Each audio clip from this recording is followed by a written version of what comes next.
Përshëndetje, unë jam Rudina Derveni dhe punoj te Intesa San Paolo Bank Albania. Në këtë emision, ashtu si në emisionin e kaluar, do të flasim për disa situata të mashtrimeve online, si dhe do t'ju këshillojmë se si t'i kuptoni ato dhe si të veproni. Mbajtja e sigurt e informacioneve tuaja personale është një pjesë e rëndësishme e sigurisë tuaj.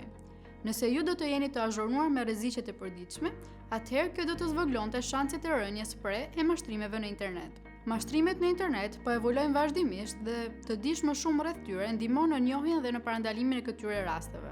Cilat janë disa nga mashtrimet që hasen më shpesh? Për shembull, si të kuptoni nëse keni të bëni me një email phishing?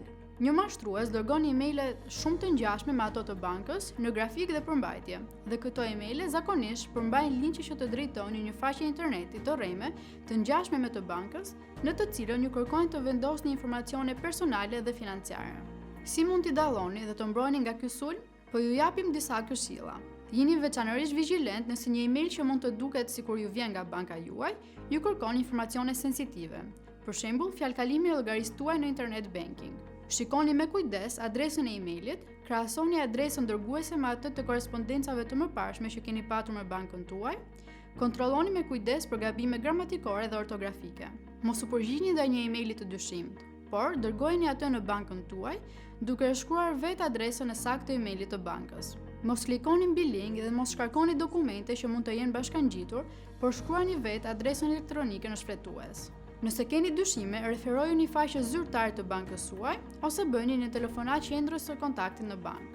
Le të flasim tani për mashtrimet me investimet. Mashtrimet e zakonshme të investimeve mund të përfshin mundësi fitimpurëse e investimi, siç janë aksionet, bonut e thesarit, monedhat elektronike, metalet e çmuara, investimet në prona të paluajtshme apo energji alternative.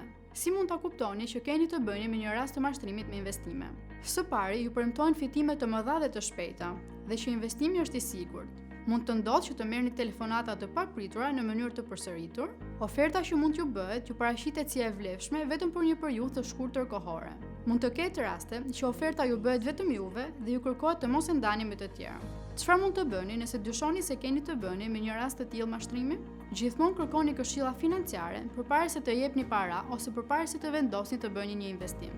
Refuzoni telefonatat e papritura që kanë të bëjnë me mundësi investimi. Jeni dyshues mbi oferta të cilat premtojnë investime të sigurta, përfitime të garantuara e me shuma të majme.